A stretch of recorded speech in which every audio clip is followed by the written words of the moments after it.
खास तौर पर उत्तर प्रदेश में, जहां ऐसा लगता है जैसे कानून के नाम पर जंगल राज चल रहा हो। संभल में जो हुआ वो सबके सामने है। पुलिस के संरक्षण में निर्दोष लोगों की हत्या की गई और सरकार ने चुप्पी साध ली। माननीय श्री नाजरीन, कैराना से सपा की एमपी इकरा चौधरी ने आइन के ताल्लुक से क्या कहा, सुनिए। महोदय, आपने मुझे इस विशेष चर्चा पर बोलने का मौका दिया। भारत के संविधान के 75वें वर्ष की चर्चा के मौके पर मैं सबसे पहले संविधान बनाने वालों की दूरदृष्टि को सलाम करती हूँ।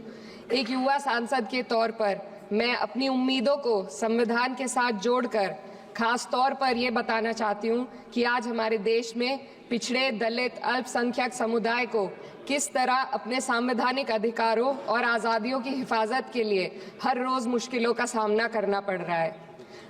Doctor B.R. अम्बेडकर के कथन से अपनी बात रखना चाहती हूँ।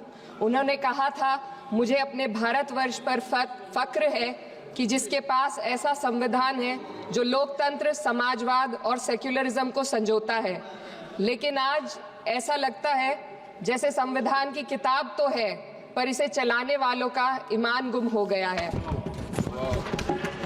आज हिंदुस्तान में हर वर्ग को किसी न किसी चुनौती का सामना करना पड़ रहा है, मगर अल्पसंख्यक, खास तौर पर मुसलमानों पर जो कहर टूटा है वो किसी से छुपा नहीं है। ये लोग सिर्फ अपने मजहबी पहचान की वजह से निशाने पर हैं।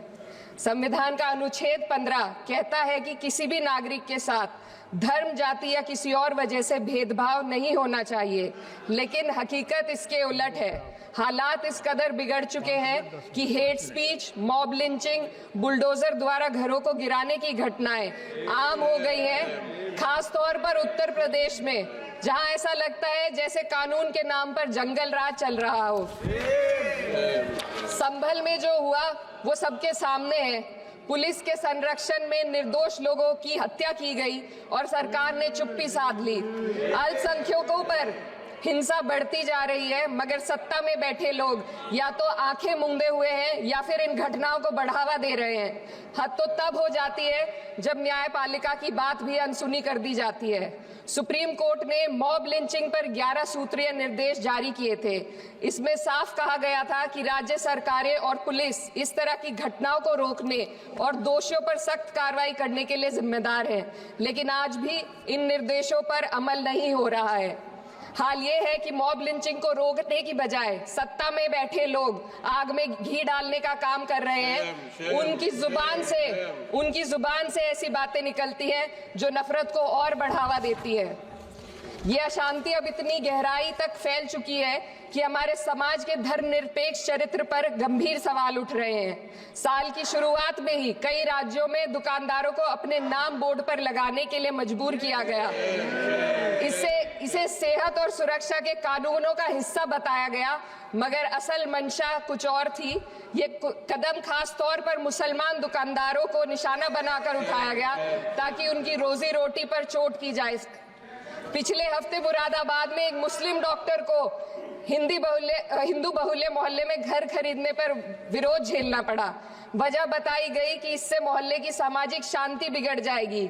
अब आप ही बताइए, क्या ये वजह सही है, जायज है?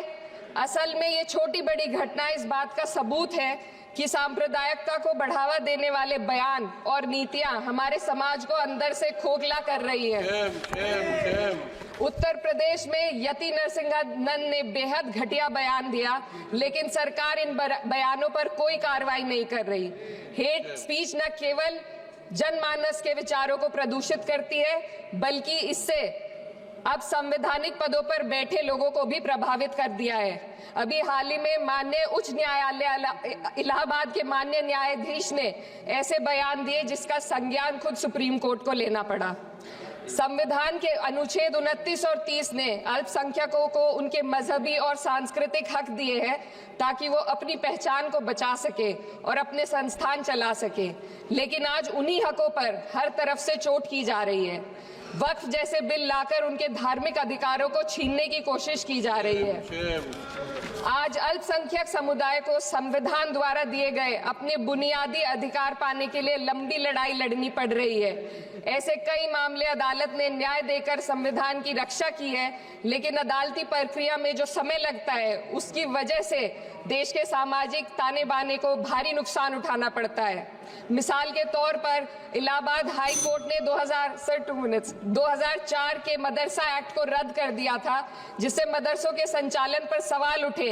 हालांकि सुप्रीम कोर्ट ने बाद में इस फैसले को पलट दिया और एक्ट को वैध करार दिया, लेकिन इस प्रक्रिया में जो समय लगा उसने अल्पसंख्यकों को बेचैनी और संघर्ष के दौर में डाला है। इसी कड़ी में प्लेसेस ऑफ वर्शिप एक्ट 91 भी आता है और कई अन्य अधिकार, उन्हें भी इसी तरह अदालती लड़ाइयों में उलझाया जा रहा है। ये स्थिति न केवल अल्पसंख्यकों के अधिकारों की राह में रुकावट है, बल्कि justice delayed is justice denied जैसी कहावत को सिद्ध करती है। मैं इस सदन से दुनिया भर के अल्पसंख्यकों की आवाज उठाना चाहती हूँ, खास तौर पर हमारे पड़ोसी देश बांग्लादेश में अल्पसंख्यकों के साथ जो हो रहा है वे दिल को गहरे तक चोट पहुंचाने वाला है। उनकी जान माल की हत्या की जा रही है। बांग्लादेश हो या हिंदुस्तान हो या कोई और देश, अल्पसंख्यकों की सुरक्षा, इज्जत और अधिकारों की हिफाजत हर सरकार की सबसे पहली जिम्मेदारी होनी चाहिए। मैं इस सदन से अपने देश के अल्पसंख्यकों के साथ बांग्लादेश के पीड़ित अल्पसंख्यकों की आवाज को एक साथ उठाना चाहती हूँ। ये वक्त की पुकार है कि हम सब मिलकर ये सुनिश्चित करें कि किसी भी इंसान को उसकी पहचान या मजहब के कारण डरकर जीने पर मजबूर ना होना पड़े। जहाँ हक छीने जाते हैं वहाँ अमन खो जाता है। ये बात हर सरकार को समझनी चाहिए। अगर हम सच में अपने संविधान का सम्मान करना चाहते हैं तो हमें नफरत और भेदभाव को खत्म करना होगा। हमें ये दिखाना होगा कि ये मुल्क हर वर्ग, हर जाति, हर धर्म और हर समुदाय का है, और जब तक ऐसा नहीं होगा तब तक संविधान की आत्मा सिसकती रहेगी। सर, अपनी बात को खत्म करते हुए मैं एक शेर अर्ज करना चाहती हूँ। ये दाग दाग उजाला, ये शब गजीदा शहर, वो इंतजार था जिसका ये वो शहर तो नहीं। लेकिन अगर इस सदन में बैठे हम सभी सदस्य ये ठान ले कि हमें संविधान के मूल्यों को लागू करना है और उसे लागू करने का प्रयास करें, तो वह सुबह जरूर आएगी जिसके लिए लाखों भारतवासियों ने अपने जानों की कुर्बानी दी थी।